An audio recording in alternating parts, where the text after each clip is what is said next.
abrazo cariñoso a todos. Pero además, Jennifer, para mí lo más grave de lo que está sucediendo es el hostigamiento contra los senadores que no están a favor del gobierno.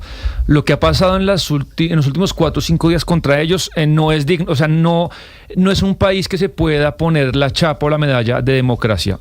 Ellos han denunciado amenazas contra sus familias. No sé si ustedes han visto algunas denuncias que han sacado medios públicos, RTBC, Señal Colombia, contra ellos o contra los partidos, que uno dice, bueno, digamos que esas denuncias son ciertas. Si un medio publica una investigación que es cierta, pero el punto es que lo está usted haciendo no hace 3 meses, sino 24 horas después de que el gobierno, después de que ellos pues firman el hundimiento de la reforma. Claramente están direccionados para presionar y para hostigar. No sé si ustedes leyeron esta mañana al presidente diciéndole a Berenice Bedoya, que Berenice Bedoya era parte de la coalición de gobierno y se salió hace como 7 o 8 meses, diciéndole, tú no tendrás perdón de Dios o no tendrás perdón de nadie, hostigándola, acusándola.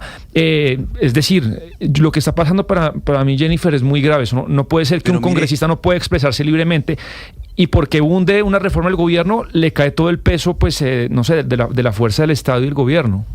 Pero mire, Sebastián y amigos de la mesa, Jennifer y compañeros, mire, el tema, yo no sé cuáles son las cuentas que tiene el gobierno en lo que tiene que ver con los tiempos, porque los tiempos para que la consulta popular salga adelante tampoco están tan claros.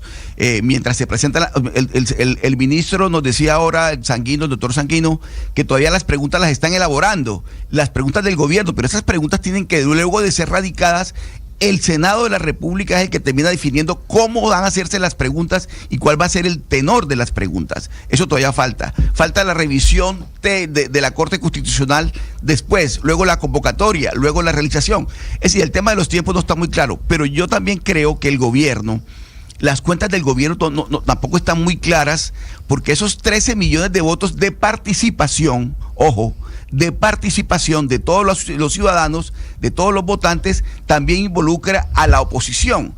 Es decir, el gobierno solo con los votos del gobierno, con los, digamos, 11 millones que sacó Petro en la segunda vuelta, no le va a alcanzar para sacar adelante la consulta popular. Necesita sí o sí de la votación de quienes se oponen a las reformas del gobierno. De tal manera que si la oposición decide no participar, abstenerse de participar, el gobierno va a tener que ver de dónde va a conseguir esos 3 millones de votos adicionales en el caso de que se mantengan los 11 millones de votos de Gustavo Petro. Pero eso todavía, llegar allá, estamos lejos. Repito, el trámite inicial, las preguntas, la redacción de las preguntas, la aprobación por parte del Senado y todo lo que sigue, todo está muy crudo. De tal manera que yo sí creo que la estrategia del gobierno, más que otra cosa, es una estrategia electoral. Ambientar las elecciones del 2026 por parte del presidente, tanto en las parlamentarias de marzo, porque todavía no se sabe cómo van a ser en lo que tiene que ver con el pacto histórico, y las presidenciales de mayo y de junio en caso de que haya la segunda vuelta. De tal manera que yo creo que la estrategia que hay detrás de todo esto, de lo que estamos hablando, es una estrategia meramente electoral. Sin duda, Óscar, no va a ser fácil que el gobierno logre sacar adelante esa consulta popular por las cuentas que usted y muchas personas están haciendo. Eso no va a ser para nada fácil, pero estoy de acuerdo con usted.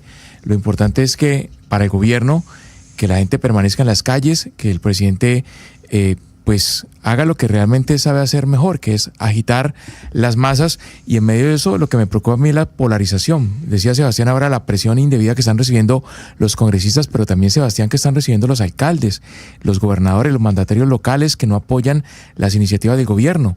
Esta mañana el presidente Petro tildándolos de alcaldes de la miseria, graduándolos de enemigos de los trabajadores. O sea, creo que el ambiente va a ser mucho más polarizado porque definitivamente la campaña comenzó y la estrategia del gobierno es mantener a las masas en las calles y seguir agitando a sus seguidores.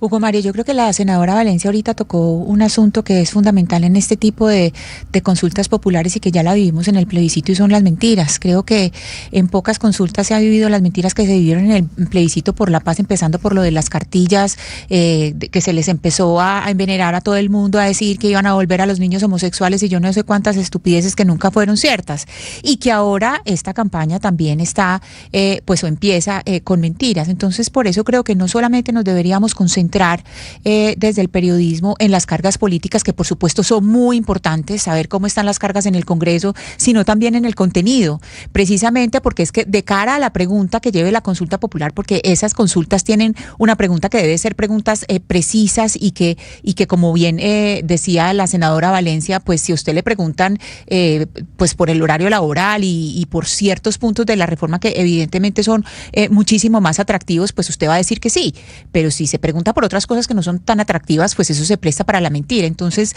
deberíamos también concentrarnos más en el contenido, no solo las cargas del Congreso, que son bien importantes, sino en ese contenido, y mirar muy bien cómo va a ser la pregunta, porque en la forma en la formulación de la pregunta, ahí está, es una orientación básica de cómo va a ser el voto. Sobre lo que señalaba Sebastián de la senadora Berenice Bedoya, ya podría ser un voto definitivo. Ahora, esperaría uno que esa presión, o más bien esos ataques del presidente Gustavo Petro contra ella, no tengan esa intención de asustarla para que termine votando, porque su voto podría modificar las cosas. Pero ella ya reafirmó su voto, es decir, el trino que el presidente le comenta es ella reafirmando el voto en contra de la laboral. Claro, pero si lo cambiara, porque aún no han votado, y en la política, en el amor, todo puede pasar, podría ser un voto que cambie las cosas. Sí, podría cambiar, pero si el presidente la quiere seducir a ella, pues ese no es el camino. Le está echando casi al Estado encima. Y eso que está diciendo Lina lo decía el ministro Sanguino al final de la entrevista. Hasta en último momento en la política no se sabe. Vamos a ver cómo les va en esta votación, Lina, que se va a realizar mañana en la Cámara Séptima. Eso sí lo tiene muy complicado. Yo, la verdad, no creo que logre doblar ningún voto, pero hay que estar muy pendientes tanto de los unos como de los otros. Y acá hay que decir una cosa. Estamos hablando de una reforma laboral que realmente el país lo necesita, igual que la reforma a la salud. Eso lo sabemos desde hace bastante tiempo. ¿Cómo se ha hecho? Tal vez ese ha sido el problema. No ha habido un diálogo, no ha habido concertación. A cada uno ha cogido por su lado, no se ve una reforma laboral efectiva para solucionar los problemas de fondo del país, tiene muchas arandelas y eso por supuesto distrae, nos lleva a hablar de cosas que tal vez no se tengan que hablar en este momento. Pero estaba leyendo el fin de semana el informe de una empresa que se llama Orsa, que es una empresa de comunicación dedicada a todos estos temas legislativos, y nos decía que la reforma laboral completa lleva 566 días en trámite. De esos pasó 299 días a la espera de su primer debate y fue agendada en 7 sesiones, finalmente aprobada en la Comisión Séptima de la Cámara. Posteriormente, 121 días en espera de su aprobación en segundo debate, y así comienza a narrar pues lo que ha tenido que pasar esta reforma laboral. Así que yo creo que la medición la vamos a hacer en las calles. No sé, hay mucho descontento con las políticas del gobierno Gustavo Petro. A ver mañana cómo le va en este día cívico del cual estamos esperando todavía el decreto. Vamos a hacer una pausa. Ya regresamos en Mañanas Blue. Estás escuchando Blue Radio.